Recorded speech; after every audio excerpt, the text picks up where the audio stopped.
Hello friends, welcome to ఏమైనా తినాలనిపిస్తుంది channel. ఈరోజు నేను చేసే రెసిపీ పాలకోవా. ఇది చేయడానికి పాన్ పెట్టుకొని ఇందులోకి 2 స్పూన్ల నెయ్యి వేసుకోవాలి.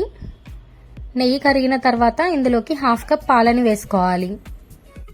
ఇవి వేడి చేసుకొని చల్లార పెట్టుకున్న పాలు. ఇందులోకి 1.5 కప్ పాల పొడిని వేసుకోవాలి.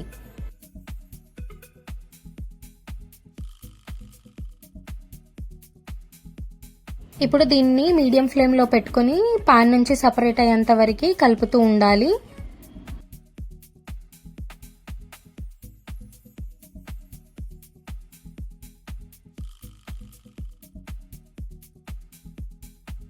ఇందులోకి 1/2 కప్ చక్కెర పొడిని వేసుకొని కలుపుకోవాలి.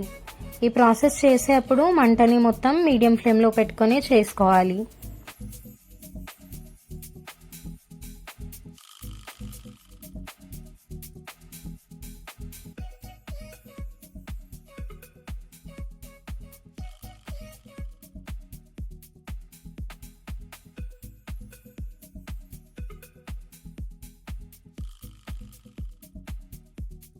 చూడండి, ఇట్లా పాన్ నుంచి సపరేట్ అయ్యి ముద్దలాగా వచ్చేంత వరకు కలుపుతూనే ఉండాలి.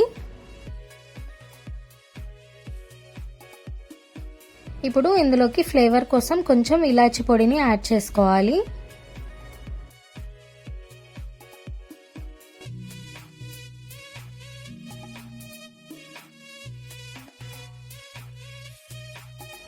ఇప్పుడు ఇది కొంచెం చల్లారిన తర్వాత చేతికి నెయ్యిని అప్లై చేసుకొని వీడియోలో నేను చూపించే విధంగా కొద్ది కొద్దిగా తీసుకొని ఇట్లా బాల్స్ లాగా చేసుకొని ఇట్లా ఫ్లాట్గా ప్రెస్ చేసుకోవాలి.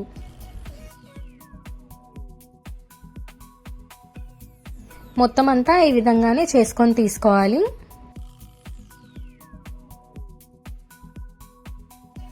ఎంతో ఈజీగా అండ్ టేస్టీగా ఉండే పాలకోవా రెసిపీ రెడీ అయిపోయింది. ఈ రెసిపీ మీరు కూడా ట్రై చేయండి అండ్ మీకు ఎట్లా వచ్చిందో నా కామెంట్ సెక్షన్లో చెప్పండి. ఈ వీడియో కనుక మీకు నచ్చితే లైక్ చేయండి, సబ్స్క్రైబ్ చేయండి అండ్ మీ ఫ్యామిలీ మెంబర్స్కి షేర్ చేయండి.